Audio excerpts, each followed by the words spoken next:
Friends, आज हम discuss करेंगे क्लास 12 का बहुत इंपॉर्टेंट चैप्टर और बहुत इंपॉर्टेंट टॉपिक जिसका नाम है इंक्रीजिंग डिक्रीजिंग फंक्शंस।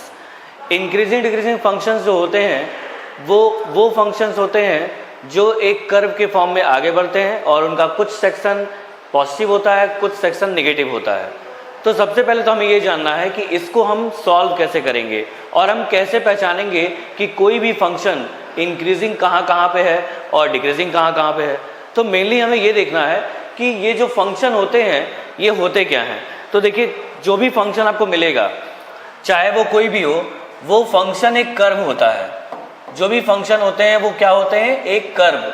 आपको ये जानना बहुत ज़रूरी है कि जो भी फंक्शन आप लोग लिखते हैं 3x² - 2, 5x² - 5, 3/2x² - 2x, ये सब के सब एक फंक्शन होते हैं। तो जो भी फंक्शन होते हैं वो एक कर्व के फॉर्म में होते हैं। तो कर्व जो होती है वो ऐसे ऐसे जाती है। जो भी कर्व आगे बढ़ते हैं उनमें कुछ पीक पॉइंट्स होते हैं। तो ये जो पीक पॉइंट्स होते हैं ये मैक्सिमम और मिनिमम होते हैं।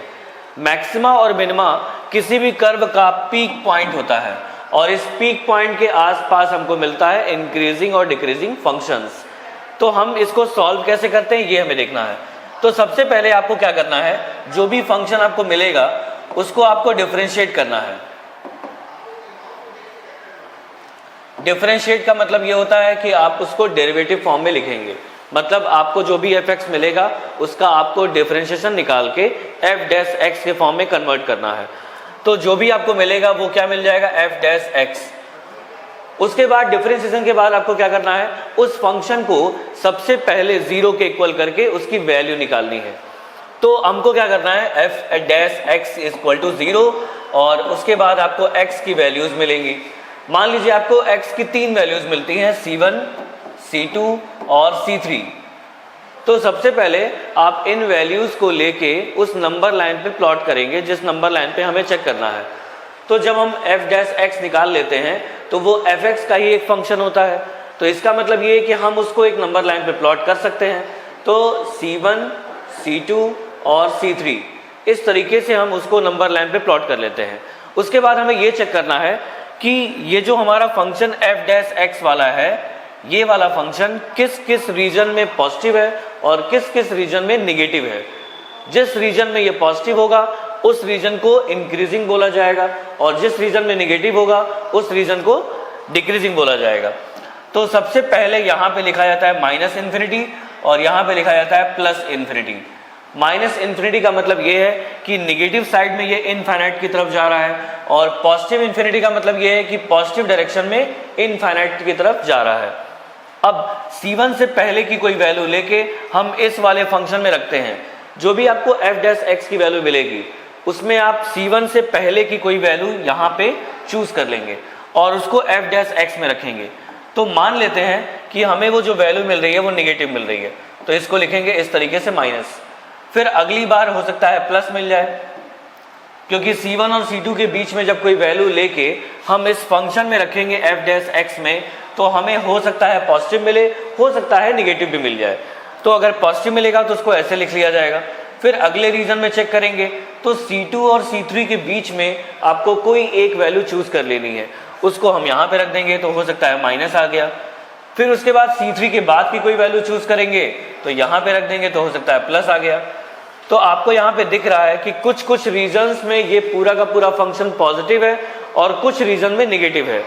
तो सबसे पहले आपको ये कंसिडरेशन लेना है कि रीजन फॉर पॉजिटिव साइन, जहां जहां पे रीजन में पॉजिटिव साइन आया है वो रीजन आप लेंगे और उसको बोलेंगे इंक्रीजिंग,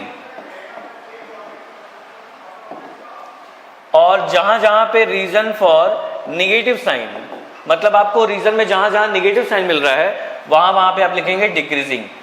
तो इंक्रीजिंग और डिक्रीजिंग फंक्शन में इस तरीके से आपको चेक करना है।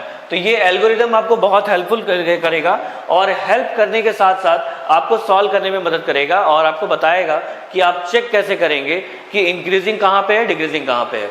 इसका एक बहुत अच्छा सा एग्जांपल मैं लेता हूँ और आपको यहाँ पे देख के आपको पता चलेगा कि किस तरीके से आपको चेक करना है। 3x² - 2 मान लेते हैं कि आपको एक फंक्शन दिया गया है और इस फंक्शन को आपको चेक करना है कि ये किस रीजन में पॉजिटिव है और किस रीजन में नेगेटिव है, मतलब किस रीजन में इंक्रीजिंग है और किस रीजन में डिक्रीजिंग है। तो ये हम ले लेते हैं, ये x ले लेते हैं यहाँ पे। तो सबसे पहले इसको डिफरेंशिएट किया जाएगा। जब हम इसको डिफरेंशिएट करेंगे तो ये हो जाएगा 3 2 6 x माइनस में 2। जब भी आप किसी भी फंक्शन को डिफरेंशिएट करेंगे तो डिफरेंशिएट करने के बाद एक आपको लीनियर इक्वेशन मिलेगी।